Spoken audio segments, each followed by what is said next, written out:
pada saat kejadian itu mobil kita, mobil Polri itu cuma satu, mobil anggota itu cuma satu. Kalau memang dia ingin mengadakan pengajian, kenapa juga harus menyerang mobil Polri yang ada di belakangnya? Kalau memang mau pergi pengajian, pergi saja pengajian dan kita juga tidak melakukan apapun.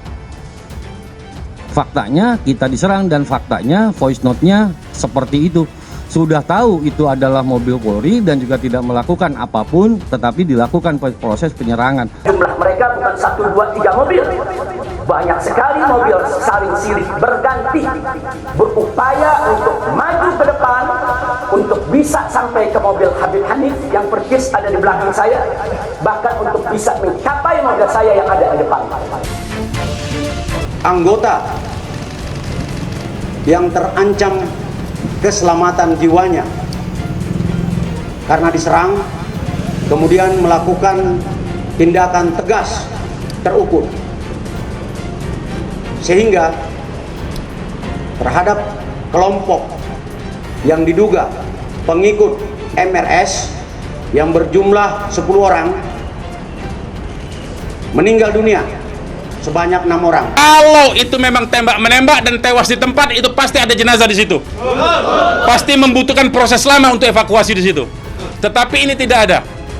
Dan bahkan saudara-saudara perlu ketahui, teman-teman media, sempat salah satu laskar mengirimkan voice note rintihan dari salah satu laskar kita yang ditembak. Itu artinya apa?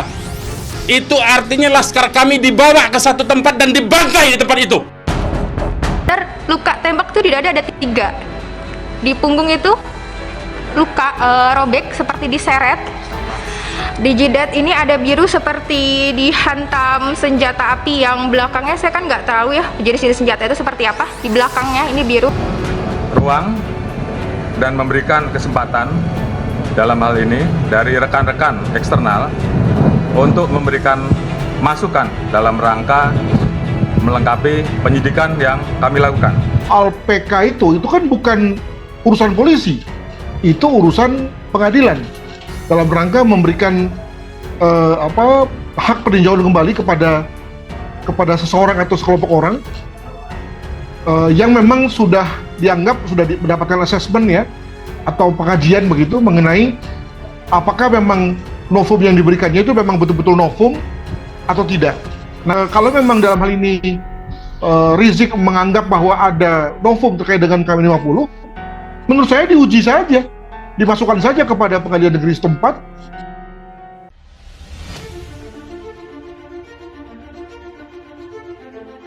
Kasus KM50 resmi dilaporkan ke PBB. Teriakan Habib Rizik Syihab sungguh menggelegar. Pasang kuping baik-baik.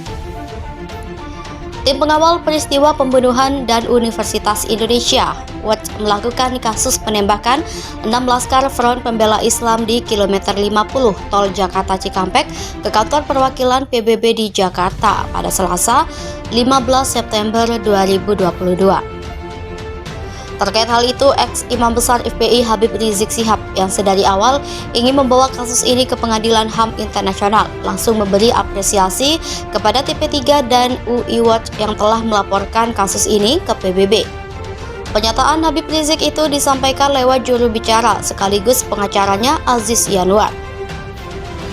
Tak sampai di situ, HRS bakal mendukung sampai terciptanya keadilan yang sejati bagi para korban, di mana seluruh pelaku yang terlibat bisa diungkap terang benderang dan mendapatkan hukuman yang seberat-beratnya. Aziz menilai, dukungan HRS itu juga dilatar belakangi atas rasa kekecewaan terhadap pemangku kepentingan yang terkesan tidak serius dan sungguh-sungguh dalam mengatasi kasus pembunuhan tersebut. Wajar jika pada akhirnya ada pihak-pihak yang mencoba menempuh jalur lain. Ia melanjutkan, munculnya pelaporan TP3 di UI Watch ke kantor perwakilan PBB di Jakarta menjadi bukti bahwa masih ada pihak-pihak yang peduli dan punya nurani. Sebelumnya, ex-Imam Besar FPI Habib Rizik Syihab turut mempersoalkan kasus penembakan 6 laskar tersebut. Ia mengaku tengah mengumpulkan sejumlah barang bukti agar bisa membawa kasus tersebut ke Pengadilan HAM Internasional. Tak berselang lama dari itu, TP3 dan UI Watch mendatangi kantor perwakilan PBB di Jakarta dengan membawa hasil dengan membawa hasil penelitiannya terkait kasus KM50 yang telah disajikan dalam bentuk buku putih. Kasus itu diklaim sebagai tragedi kemanusiaan, sehingga semua pelaku yang terlibat mesti mendapat hukuman yang sesuai. Ia berani menegaskan bahwa kasus KM50 itu termasuk kejahatan yang dilakukan negara kepada warga negaranya. Sebab bukan karena hanya melibatkan institusi Polri, tapi juga karena dilakukan dengan cara sistematis dengan melibatkan angkatan bersenjata dan aparatur negara lainnya.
Thank you.